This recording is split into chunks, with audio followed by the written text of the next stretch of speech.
Hi friends नमस्कार जय जगन्नाथ मु आपनक प्रियर अपरूपा मु आपण मानक पूजास फ्लेवर हाउस को स्वागत जनाऊँगी। दर्शक बंधु आपण माने केमती अछंती आशा करूछि जगन्नाथ कृपारु समस्ते भलरे थिबे। दर्शक बंधु मु आज आपण मानक पय गोटे नया रेसिपी नै कि आछि तार नाम होछि बिरी पिठा। मो बिरी पिठा को कोड़े माध्यम रे करिवि आसंतु शिखिबा। प्रथमे आमे गोटे पात्र रे गोटे कप बिरी को ढाली नबा और गोटे कप अरुआ चाउल को ढाली नबा। समान परिमाण रे आमे बिरी चाउल नबा। तापर आमे पानी ढाली ताको भल भाव रे धोई नबा। धोई सारी ताको आमे 7 रु 8 घंटा बतुरिया पई छाडी देबा। वर्तमान हमर 7 रु 8 घंटा बतुरी जाईछि। वर्तमान बिरी आउ चाउल भल भाव रे बतुरी जाईछि। ताको आमे मिक्सचर जार रे ग्राइंडर करि नबा। बेटर टीकू बहलिया मीडियम रखिबे। बेसी पानिया कले ए बिरी पिठाटी तैयारी होबो नाही। देखंतु दर्शक बंधु मु एतिकी बहलिया मु बिरी पिठाटी रो आणटी को करि नेछि। एतिकी बहलिया रखिबे। याठो पानिया कले बिरी पिठाटी गढ़ी होबो नाही। तापरे आमे एथिरे स्वाद अनुसार लुण को पकई नबा और भल भाव रे गोलई नबा। तापरे आमे बिरी आणटी को आमे राति सारा बाहरे रखिदेबा।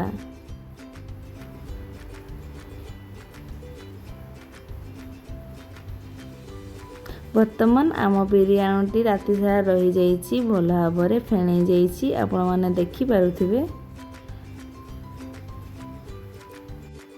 बेटर एबे प्रस्तुत हो जाइछि। वर्तमान आमे बिरी पिठा प्रस्तुत करिबा।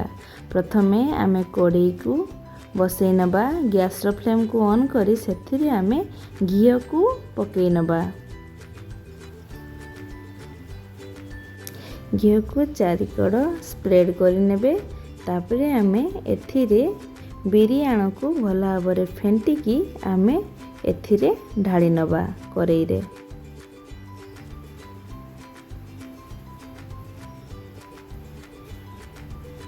तापरे आमे कौनसी पात्र को आमे घोड़ाई दबा। पूरा सीम आंच रे सिझिया पई छाड़ी देबे। वर्तमान आमे पिठाटी को अलटई नबा।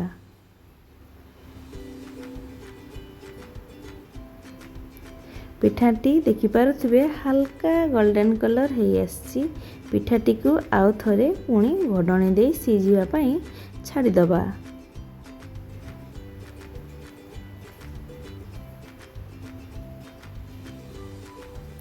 पुणी पिठाटी को अलटई नबा।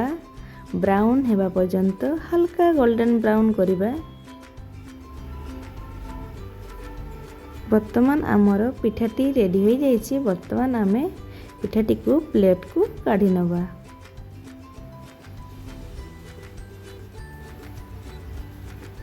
सेम प्रोसेस रे सब पिठा गुडी को तैयारी करि नबा। आपण माने घरे बे अति सहज उपाय रे बिरी पिठा प्रस्तुत करि परिबे करेई रे।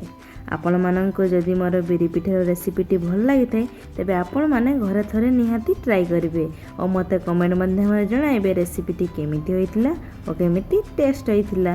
दर्शक बंधु देखंतु मु पिठाटी को काटिकी देखि देउछि पिठाटी केते नरम और केते स्पंजी हेछि। आपण माने देखि पारुथिबे पिठाटी केते नरम होइछि। देखंतु पूरा तुला पूरी पूरा स्पंज ब्रेड टाइप रो नरम होइछि। आपण मानक जदि मोर बिरी पिठार रेसिपीटी भल लागि थाए तेबे लाइक शेयर कमेंट सब्सक्राइब करबा को जमारो भूलिबेनी। जय जगन्नाथ।